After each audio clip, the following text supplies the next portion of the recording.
네, 안녕하십니까. 여기는 나스닥터 TV입니다. 8월 9일 금요일에 마감된 미국 시황을 말씀드리겠습니다. 이날은 이제 전날이 이어서 이틀째 상승 마감을 했고요. 이번 주를 이제 마감하는 날이었는데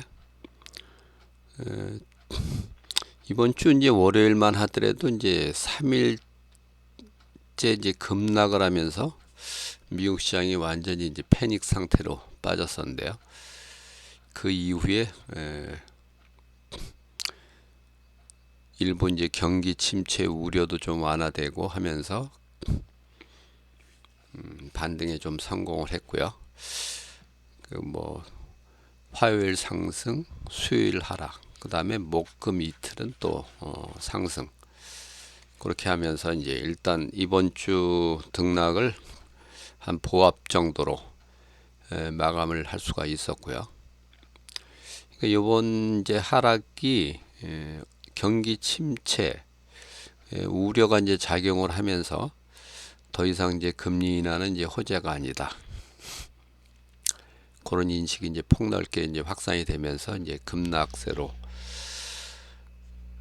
이어졌었는데요. 이번 주에는 이제 경기 침체 우려가 이제 조금씩 이제 완화되면서 좀 지나쳤던 거 아니냐 반응이 그런 게 이제 작용을 해서 일단 반등에 성공을 한 그런 셈이 되겠습니다.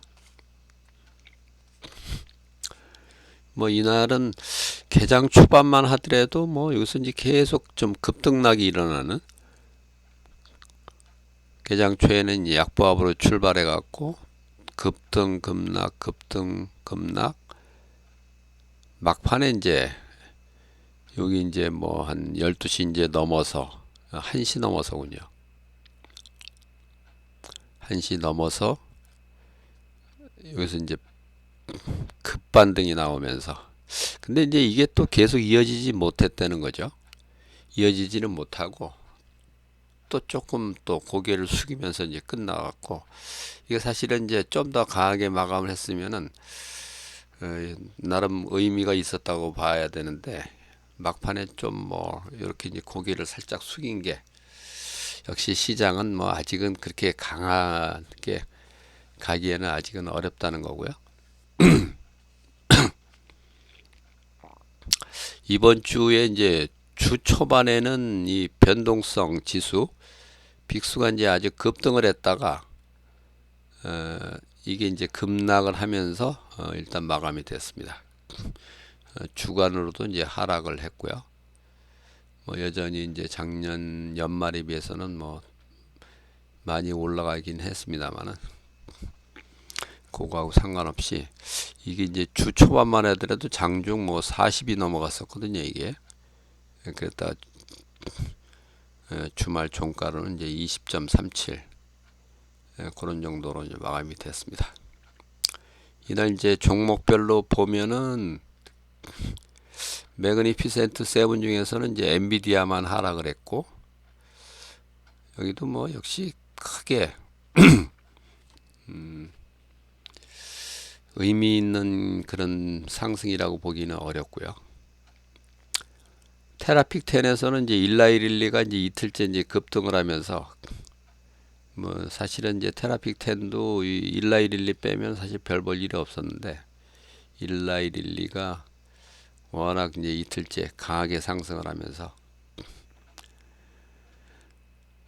그래도 상승으로 마감을 할 수 있었고요. 근데 반도체 종목은 등락이 좀 엇갈렸습니다.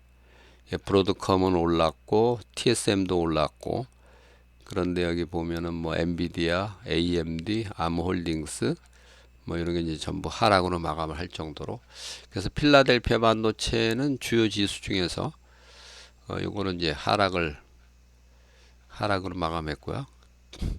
러셀 2000도 하락. 이날 이제 성장주, 가치주 이렇게 이제 비교해서 보면 성장주는 올랐고 가치주는 뭐 약보합 정도로. 이날 뭐 다우 지수도 뭐 0.13% 올랐으니까 다우 지수도 뭐 별 볼 일 없었고요.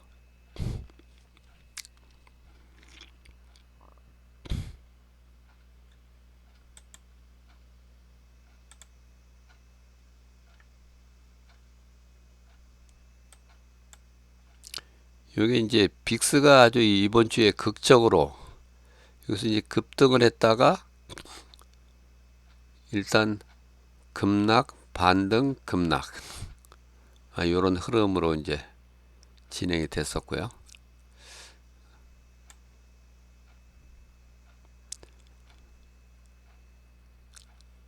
그리고 이제 이번 주에는 사실은 뭐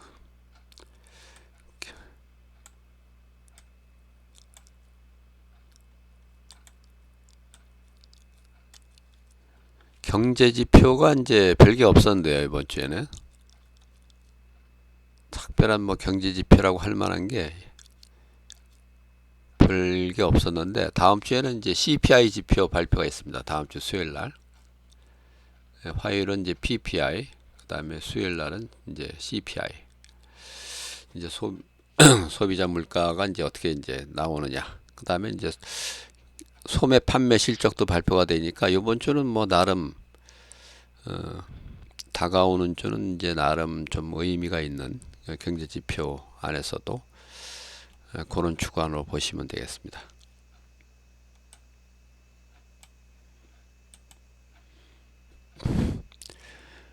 이거 이제 미국 주식 파일로 넘어와서 보면은 여기 이제 단기 추세 사인으로 보면은 이제 다우하고 나스닥은 이제 매수로 전환이 됐고요. 그 다음에 필라델피아 반도체도 이제 매수 전환. 아직 S&P 500하고 나스닥 100은 매도 유지. 러셀 리턴도 뭐 매도 유지. 이렇게 돼 있는데 지수 간에도 이제 조금 엇갈립니다. 단기 추세 사인도 일단 뭐 매수로는 바뀌었습니다. 이게 단기 추세 사인도 이제 매수로 바뀌었고, 여기 이제 매도로 바뀐 지가 며칠 안 됐는데 이것도 이제 매수로 바뀌었고요. 그래도 여전히 시장은 고점 대비로는 이제 나스닥이 10.2%, 필라델피아 반도체는 마이너스 20%, 고점 대비는 아직 상당히 이제 거리가 먼 그런 상황이고요. 연간 등락으로 봐도 이제 나스닥이 S&P 500에 미치지 못하는, 이게 원래는 이제 뭐 나스닥이 훨씬 더 강해야 되는데 시장이 확실히 좀 일부 꺾였다는 그런 징후일 수가 있고요. 이날 이제 등락 종목수로 보면 이제 다우가 19대 11이었는데 상승 종목이 2배 가까이 많았음에도 불구하고 지수는 뭐 겨우 0.13%. 그러니까 이제 다우 지수는 여기 보시면은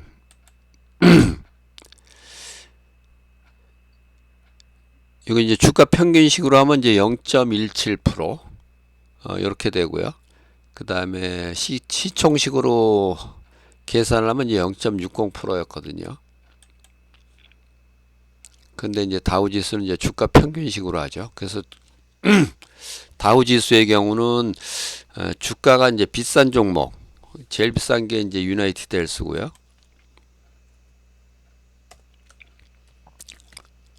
유나이티드 헬스, 그 다음에 뭐 골드만삭스, 거기 이제 두 번째로 비싼 종목인데요. 제일 비싼 이제 유나이티드 헬스는 하락을 했기 때문에 그래서 지수가 많이 올라갈 수가 없는 거죠, 이게.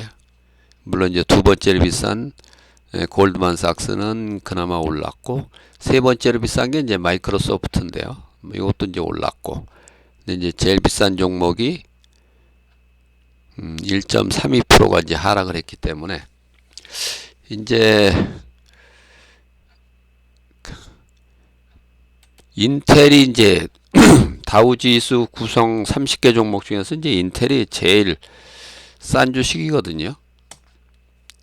주가가 19.71, 유나이티드 제일 비싼 이제 유나이티드 헬스는 이제 558.76 하면은 거의 30배 차이가 나죠, 이게. 그러니까 유나이티드 헬스가 1.32%가 내렸는데요. 이게 만약에 인텔이 이걸 상세를 시키려면은 한 40% 올라야지 여기 상세가 되는 겁니다. 이게. 그럴 정도로 이게 주가가 싼 종목은 뭐 거의 지수 반영이 안 된다고 보시면 되고요. 이거 뭐 3.8% 내려봐야 아무 영향이 없습니다. 이제 시총식으로 하는 게 아니라 이제 주가 평균식으로 하기 때문에요. 다우 지수를 이제 볼 때는 이제 그거를 좀 참고로. 그래서 이제 비싼 종목, 유나이티드 헬스가 이제 제일 비싸기 때문에 유나이티드 헬스, 골드만삭스, 그 다음에 마이크로소프트, 요런 이제 비싼 종목이 어떻게 움직이느냐, 그거를 이제 다우 지수를 보실 때는 이제 그거를 보시면 되고요. 나스닥 100은 56대 44. 이것도 이제 상승이 약간 많았고요. 근데 이날 그 러셀 2000이 이제 마이너스로 끝났듯이 초대형주는 강세였는데 그거보다 약간 좀 떨어지는 그런 쪽은 조금 좋지는 않았다. 그렇게 보시면 됩니다. 전체 188개 종목 중에서도 상승 107, 하락 79. 이것도 뭐 그렇게 아주 좋지는 않았고요. 이날 이제 빅스가 급락을 또 했는데 이틀째 이제 급락이죠, 이게. 그 10년물 국채는 이제 다시 이제 하락으로 가고 있고요. 근데 최근에 이제 들려오는 얘기로는 이제 금리를 좀 가파르게 이제 인하할 가능성이 있다고, 이제 지난번에 이제 주가가 뭐 급락할 때 그런 얘기가 돌았는데, 지금은 다시 뭐 9월 달에 0.25%포인트 인하를 할 거다 하는 의견도 뭐 상당히 높아지고 있습니다. 또 이날 이제 업종별로 보면은 반도체는 뭐 보합이었고, 자동차는 이제 소폭 플러스였고,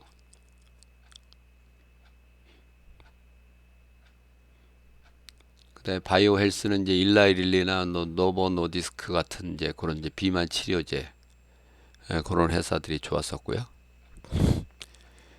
고영향으로 바이오 제약은 좀 괜찮았고, 뭐 인터넷이나 소프트웨어 뭐 이런 쪽은 뭐 괜찮았고, 일반 소비재는 소폭 하락하고, 하여튼 뭐 전반적으로 보면 큰 의미는 없는 그런 주간 그런 날이었습니다.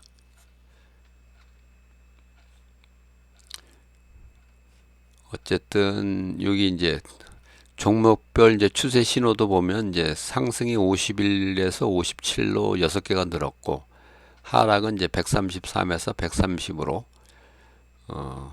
3개가 이제 줄었고요. 이런 걸 이제 반영을 해서 이제 단기 추세 사인은 일단 뭐 매수로 전환이 됐는데 그렇게 강할 거냐, 그거는 좀 더 확인이 필요합니다. 그거는 이제 결론적으로 이제 다시 한번 말씀을 드리면, 이제 이틀째 상승을 이어가면서 단기 하락 추세는 확연히 완화됐다는 거, 단기 추세 신호도 이제 매수로 바뀌었고요. 그렇기는 합니다만은 시장이 여기서 강한 상승 탄력을 갖고 가기에는 여전히 부담스럽고, 장기 추세를 보면 일단 뭐 하락으로 이제 진행이 됐다, 그렇게 봐야 되거든요. 일단 뭐 금리 인하가 이제 확정적인 상황으로 이제 가고 있죠. 9월 FOMC에서는 뭐 금리 인하를 할 거다 하는 게 뭐 거의 확정적인 사실이니까요.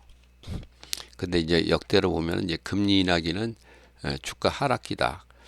그거를 이제 감안해서 이제 보신다면은 일단 장기 추세는 이제 하락으로 이미 들어갔거나 이제 들어갈 예정이라는 거죠. 그 최근에 이제 워렌 버핏이 운영하는 이제 버크셔 해더웨이 펀드에서도 최근에 나온 뉴스들 보면은 이제 뭐 애플, 뭐 그다음에 뱅크 오브 아메리카 같은 이제 은행주, 그런 걸 이제 대거 매도를 했다. 그런 이제 뉴스가 나왔고, 그다음에 최근에 들려오는 소식은 단기 국채를 상당히 많이 샀다. 그런 얘기가 이제 나왔었는데요. 그러니까 이제 주가는 이제 하락으로 이제 들어간다고 보고, 주식은 팔고 채권은 사는 그런 이제 트레이딩을 한다는 거죠. 이제 금리 인하기에 들어가면은 왜 채권 투자가 이제 매력이 있느냐 하면은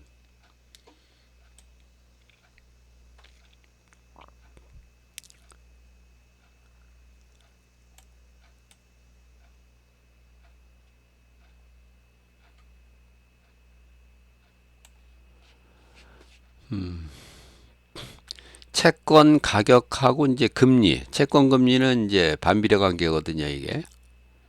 예를 들어서 이제 만기 이제 1년 남은 채권이 5%로 거래된다. 그러면 그 채권 가격은 이제 9,524원이 되는 거거든요. 이제 정확하게 만기 1년 남았다고 치고요. 근데 그게 만약에 이제 금리가 이제 1%로 떨어진다. 그러면 이제 9,524원이 9,901원이 되는 거죠, 이게. 요걸 아주 좀 극단적인 사례로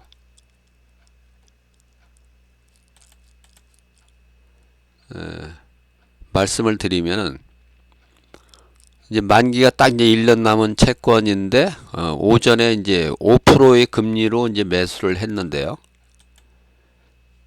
오후에 이게 금리가 이제 1%로 떨어졌다.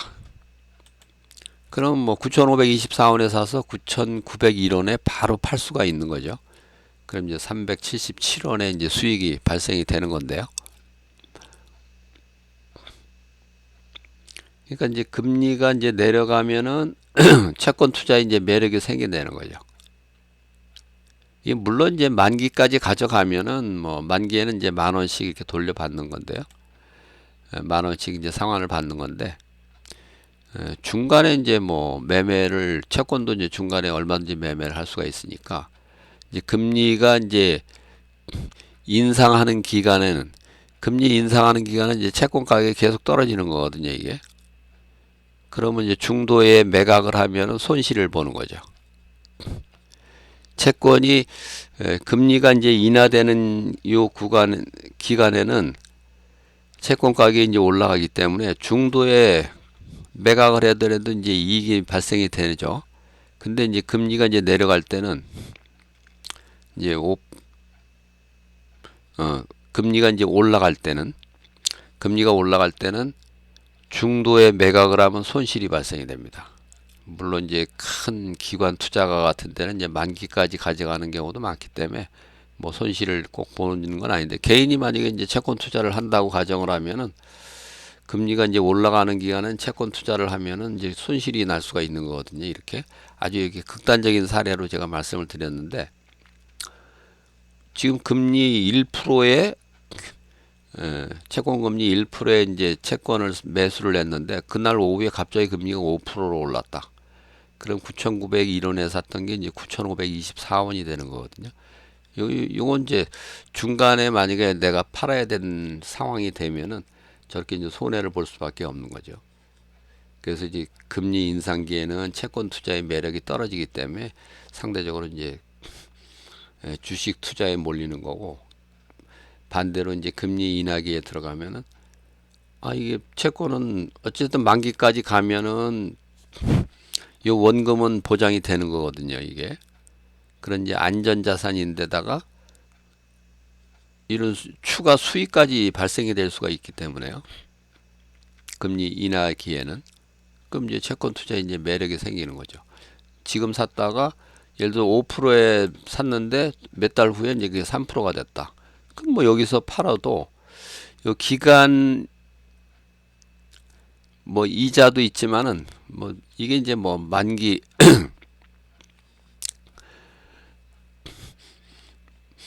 뭐 이표채가 아니면은 이제 만기에 가서 이제 이자를 받는 형국이지만 그게 뭐 어차피 이 채권 가격에 이제 반영이 되는 거고요. 그래서 어쨌든 중간에 이제 매각을 하더라도 5%에 샀다가 3%만 돼도 중간에 매각을 해도 이익이 발생이 되는 거거든요. 이 채권은 물량이 어마어마하게 크기 때문에 이게 적은 게 아닙니다. 이게 더구나 이제 안전하잖아요. 이거는 만기까지 가면은 원금은 무조건 이제 보장이 되는 거니까요. 그 최근에 이제 워렌 버핏 펀드에서도 이 채권 투자를 왕창 늘렸다. 그러니까 최근에 이제 나온 뉴스가 그 버크셔 해드웨이가 이제 애플하고 은행주는 대량 매도를 했다. 심지어 이제 애플 경우는 뭐 절반을 매각을 했다는 얘기가 있거든요. 이게 절반이 얼마나 큰 거냐면은 버크셔 해드웨이 펀드의 40 몇 프로를 갖고 있었거든요. 애플을. 그럼 20 몇 프로를 팔았다는 거거든요. 그러면 뭐 수천억 달러어치를 이제 팔았다는 얘기죠. 어마어마한 물량을 이제 팔았고 은행주도 이제 대량 매도를 했고. 근데 초단기 미 국채는 또 많이 또 샀다는 거거든요. 이 버크셔 해드웨이가 산 것만 뭐 217조 원이다. 217조 원이면 한 1,500억 달러 정도를 이제 샀다는 거죠. 뭐 장기 국채도 샀을 테고 장기 국채는 샀는지는 모르겠지만 하여튼 초단기 뭐 3개월물 뭐 이런 거 있거든요. 13주 13주 국채도 있으니까 아마 그런 걸 사지 않았느냐 그렇게 생각이 되는데요. 이게 이제 금리가 어쨌든 이제 떨어진다고 보면은 여기에서도 또 매매이익이 발생이 될 수도 있거든요. 이 국채 여기에서도 뭐 5%에 샀는데 만약에 그게 4%로 이제 떨어졌다. 그럼 뭐 1%만큼 이익이 발생이 되는 거거든요. 그래서 이제 최근에 애플이 아니라 그 버크셔 해드웨이가 주식을 팔고 채권을 이제 대거 매수를 했다. 그런 이제 뉴스가 이제 쏟아지기도 했었는데요. 그만큼 이제 시장은 어쨌든 장기로는 이제 금리 인하기는 어쨌든 하락기입니다. 주가로는 이제 하락기고 그런 관점에서 이제 시장을 보시길 바라고요. 단기 추세는 이제 완화됐기 때문에 언제든 이제 반등은 나올 수 있으니까 그리고 어쨌든 지금 변동성 장세니까 반등 나올 때 충분히 이제 반등이 나올 수가 있고 그 반등이 나올 때 또 맞춰서 이제 좀 주식 물량을 좀 줄여나가는 그런 전략은 뭐 계속 유효하다. 이렇게 이제 볼 수가 있겠습니다. 어쨌든 이게 뭐 강하게 올라가더라도 흥분할 필요 없습니다. 지금부터는 그런 차원에서 이제 시장을 접근하면 될 것 같습니다. 일단 오늘 영상을 이제 요것으로 마치고요. 조만간에 하여튼 그 리밸런싱 관련한 영상을 찍어서 한번 올려드리도록 하겠습니다. 다음 영상에서 뵙겠습니다. 감사합니다.